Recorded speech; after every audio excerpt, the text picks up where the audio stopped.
السلام علیکم ورحمۃ اللہ وبرکاتہ۔ الحمد للہ رب العالمین والصلاة والسلام علی اشرف الانبیاء والمرسلین وعلی آلہ وصحبہ اجمعین وعلی من تبعهم بإحسان الی یوم الدین، اما بعد۔ قال اللہ تبارک و تعالی فی القرآن المجید: اعوذ باللہ من الشیطان الرجیم، بسم اللہ الرحمن الرحیم، وما امروا الا لیعبدوا اللہ مخلصین لہ الدین حنفاء ویقیموا الصلاة ویؤتوا الزکاة وذلک دین القیمہ۔ محترم حاضرین اور پردہ نشین خواتین اسلام، ابھی جو آیت پڑھی گئی یہ سورہ بینہ کی آیت نمبر 5 ہے۔ اس آیت میں اللہ تبارک و تعالی نے ہم سب کو، آپ سب کو اور تمام اہل ایمان کو اخلاص کی تعلیم دی ہے، اخلاص کو اپنانے کا حکم دیا ہے۔ ہماری جتنی بھی عبادتیں ہیں ان میں اخلاص ہونا چاہیے۔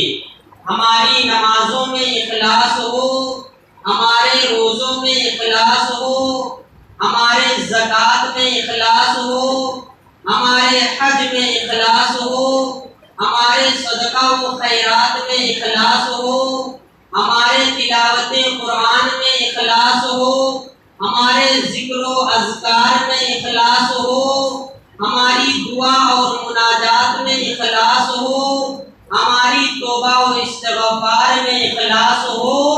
الغرض ہماری تمام عبادتوں میں اخلاص کو اپنانے کے لیے اللہ تعالیٰ نے ہم کو حکم دیا ہے۔ اب یہاں پر اہم سوال یہ ہے کہ اخلاص کہتے کسے ہیں؟ اخلاص کا تو کیا؟ تو اخلاص کا معنی اللہ تبارک و تعالی نے سورہ نحل کی آیت نمبر 60 پر 666 میں مثال کے طور پر ہم کو سمجھایا ہے کہ اخلاص کسے کہتے ہیں۔ ہم جو دودھ پیتے ہیں، ہم کو اللہ تعالیٰ جو دودھ دیتا ہے اس کے بارے میں اللہ تعالیٰ کہتا ہے کہ ہم جو تمہیں جانوروں کے پیٹ سے دودھ نکال کر کے دیتے ہیں، وہ دودھ خون اور گوبر کے درمیان سے ہم نکالتے ہیں۔ نسقیکم مما فی بطونہ من بین فرث ودم لبنا خالصا، کہ ہم جانوروں کے پیٹ سے جو دودھ نکالتے ہیں وہ خون اور گوبر کے راستے سے ہو کر کے ان دونوں کے بیچ سے نکل کر کے آتا ہے دودھ خالص۔ یہ دودھ بالکل خالص ہوتا ہے، نہ اس میں خون کی ملاوٹ ہوتی ہے، نہ گوبر کی ملاوٹ ہوتی ہے۔ اور یہاں پر بنیادی طور پر علماء نے ایک نقطہ بیان کیا ہے تو کہ خون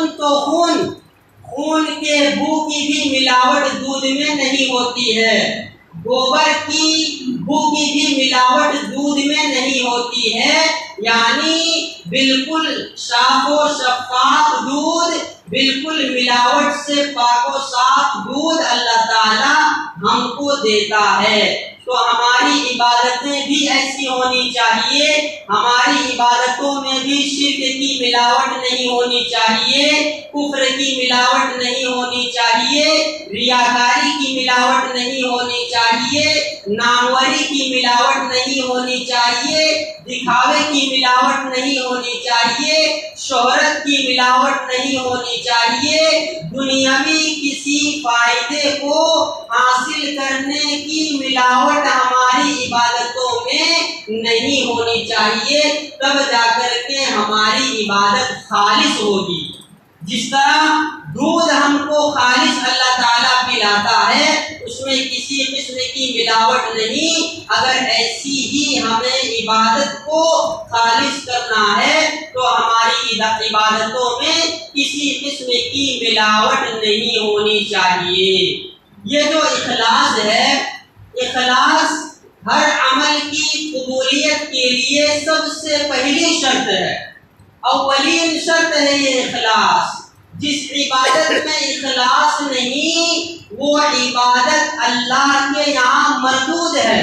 اللہ تعالیٰ اس عبادت کو دھتکار دیتا ہے، اس عبادت کو قبول نہیں کرتا ہے جس عبادت میں اخلاص نہ ہو۔ اچھا، یہ اخلاص ہوتا کیا ہے؟ اخلاص یہ دل میں ہوتا ہے۔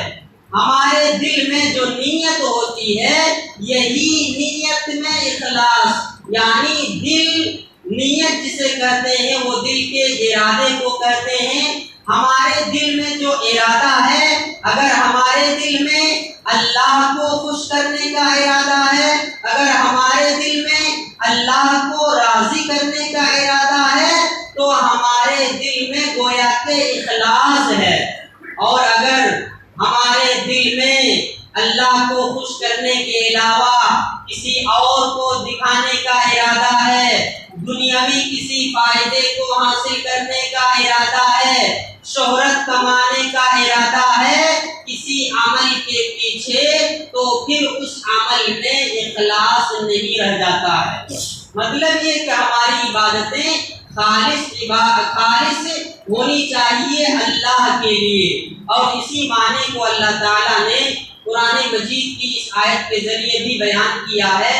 اللہ تعالیٰ نے فرمایا کہ قل ان صلاتی و نسکی و محیایا و ممات للہ رب العالمین، کہ اے میرے پیغمبر آپ کہہ دیجئے کہ میری نماز، میری قربانی، میرا جینا اور میرا مرنا سب کچھ رب العالمین کے لیے ہے۔ عبادتیں جو بھی ہوں گی وہ رب العالمین کے لیے ہوں گی، رب العالمین کو خوش کرنے کے لیے ہوں گی، تبھی ہماری عبادتیں اللہ کے یہاں قبول ہوں گی۔ اچھا، جن عبادتوں میں اخلاص نہیں اس کا ہوگا کیا؟ جن عبادتوں میں اخلاص نہیں، سب سے پہلے تو وہ عبادت ہماری قبول نہیں ہوگی۔ اللہ تعالیٰ نے کہا کہ فَمَنْ كَانَ يَرْجُو لِقَاءَ رَبِّهِ فَلْيَعْمَلْ عَمَلًا صَالِحًا وَلَا يُشْرِكْ بِعِبَادَةِ رَبِّهِ أَحَدًا، کہ جس آدمی کو اپنے رب سے ملاقات کی امید ہے اس کو چاہیے کہ وہ نیک عمل کرے اور اس عمل میں اللہ کے ساتھ کسی کو شریک نہ کرے، اس عمل میں اللہ کی رضا کے ساتھ کسی کوئی بھی چیز شریک نہ کرے، اس عمل میں اللہ کے علاوہ کسی اور کی ملاوٹ نہیں ہونی چاہیے۔ ہماری عبادتوں میں جب اخلاص نہیں ہوگا تو یہ عبادتیں اللہ کے یہاں قبول نہیں ہوں گی۔ اور دوسری بات، ہماری عبادتوں میں اگر اخلاص نہیں ہوگا تو وہ عبادتیں ہمارے لیے وبال جان بن جائیں گی، ہماری جان کے لیے مصیبت بن جائیں گی، ہماری جان کے لیے سزا بن جائے گی، ہماری جان کے لیے عذاب بن جائے گی۔ وہ عبادتیں جن عبادتوں میں اخلاص نہیں۔ اسی لیے اللہ کے نبی صلی اللہ علیہ وسلم نے صحیح مسلم کی حدیث نمبر 1905 میں فرمایا کہ ان اول الناس یقضی یوم القیامہ، کہ قیامت کے روز سب سے پہلے جن لوگوں کے بارے میں فیصلہ سنایا جائے گا وہ 3 قسم کے لوگ ہوں گے، جن کے اعمال تو بڑے اچھے تھے لیکن ان کی نیتوں میں خلوص نہیں تھا، ان کی عبادتوں میں خلوص نہیں تھا۔ مجاہد جس نے اللہ کے راستے میں لڑائی کی، اللہ کے راستے میں اپنی جان دے دی، لیکن اس کی نیت میں اخلاص نہیں۔ ایک عالم دین کی بہت خدمت کی، قرآن پڑھا اور پڑھایا، لیکن اس کی عبادت میں اخلاص نہیں تھی، ایک مالدار جس نے خوب صدقہ و خیرات کیا، جس نے خوب اللہ کے راستے میں اپنے مال کو لٹایا، لیکن اس کی نیت میں اخلاص نہیں، تو حدیث میں آتا ہے کہ ان تینوں سے اللہ تبارک و تعالی سب سے پہلے جہنم کی آگ کو سلگائے گا۔ یہ ذرا تصور کیجئے کہ تینوں کے اعمال کتنے اچھے تھے، شہید ہونا کتنا بڑا نیکی ہے، اللہ کے راستے میں خرچ کرنا کتنا بڑا نیکی ہے، قرآن پڑھنا اور پڑھانا کتنا بڑا نیکی ہے، لیکن جب ان میں اخلاص باقی نہیں تو پھر یہی عبادتیں ہماری گناہ میں بدل جاتی ہیں اور یہی عبادتیں ہمیں جہنم میں بھی لے جا سکتی ہیں۔ اسی لیے ہم جو عبادت کرتے ہیں اس میں اخلاص کا پایا جانا بہت ضروری ہے۔ ایک ہمارے سلف گزرے ہیں عبداللہ بن مبارک رحمۃ اللہ علیہ، یہ دوسری صدی ہجری کے بہت بڑے عالم دین ہیں، بہت بڑے محدث ہیں۔ ان کا یہ ایک قول ہے کہ رب عمل صغیر تعظمہ النیہ ورب عمل کبیر تصغرہ النیہ، کہ بسا اوقات ایسا ہوتا ہے کہ بہت بڑے بڑے نیک اعمال، بڑی بڑی نیکیاں نیت کی وجہ سے چھوٹی ہو جاتی ہیں، اور چھوٹے چھوٹے اعمال، چھوٹی چھوٹی نیکیاں بسا اوقات نیت کی وجہ سے بہت بڑی ہو جاتی ہیں۔ کیا مطلب؟ جس عبادت میں خلوص ہوگا، جس عبادت میں اخلاص ہوگا، جس عبادت کا مقصد صرف اللہ کو راضی کرنا ہوگا، وہ عبادت اگر چھوٹا بھی اگر وہ عبادت ہوگا تو وہ عبادت اللہ کے نزدیک بہت بڑا ہو جائے گا۔ لیکن اگر عبادت بہت بڑی ہے، بہت بڑا ہم نیک کام کر رہے ہیں لیکن اس میں اخلاص نہیں، للہیت نہیں، اللہ کو خوش کرنے کے لیے نہیں کر رہے ہیں، تو بڑا کام اور بڑی نیکی کے باوجود اللہ کے نزدیک وہ چھوٹی ہو جاتی ہے۔ حضرات، ہماری زندگی میں کچھ ایسے اعمال ہونے چاہیے، ہمارے نامہ اعمال میں کچھ ایسی نیکیاں ہونی چاہیے جس کا علم صرف ہمارے رب کو ہونا چاہیے، ہماری بیوی کو بھی معلوم نہ ہو، بچوں کو بھی معلوم نہ ہو، اولاد کو بھی معلوم نہ ہو، دوست و احباب کو بھی معلوم نہ ہو، ہماری کچھ ایسی نیکیاں ہمارے نامہ اعمال میں ہونا چاہیے۔ ہمارے اسلاف دیکھیے اپنی عبادتوں کو کتنا چھپا کر کے کرتے تھے۔ ایک سلف ہیں علی بن حسین رحمہ اللہ، یہ کون ہیں؟ یہ رسول اللہ صلی اللہ علیہ وسلم کے اہل بیت میں سے ہیں اور حضرت علی رضی اللہ تعالیٰ عنہ کے رشتے میں پوتے لگتے ہیں، پوترے، تو اور ان کا لقب زین العابدین ہے۔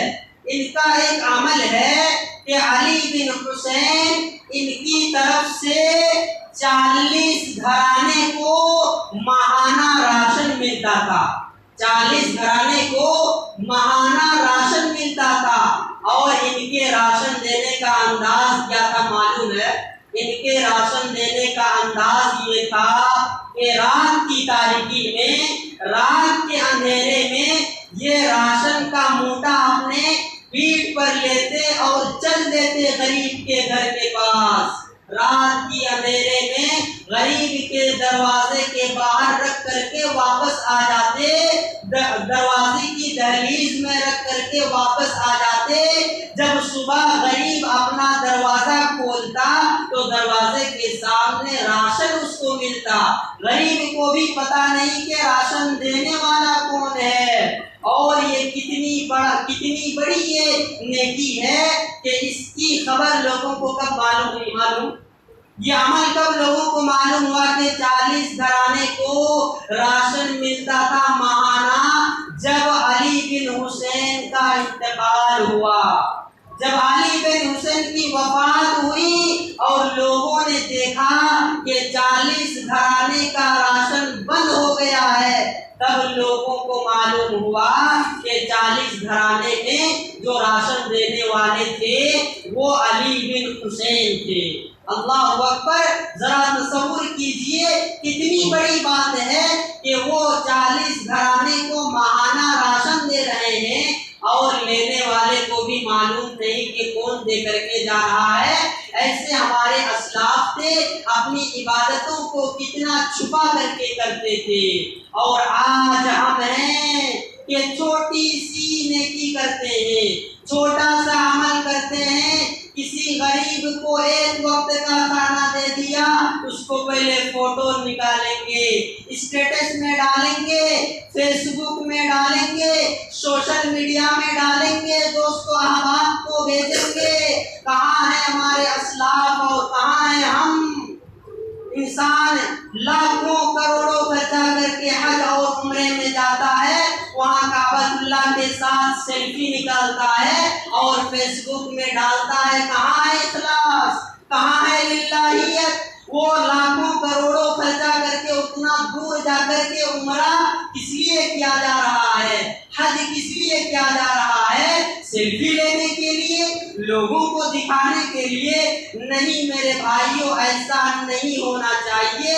ہماری جو عبادتیں ہیں، چھوٹی ہوں یا بڑی ہوں، اس کا مقصد صرف اللہ کی رضا ہونا چاہیے، صرف اللہ کو خوش کرنا ہونا چاہیے، صرف اللہ کی بنائی ہوئی جنت میں داخل ہونے کا مقصد ہونا چاہیے۔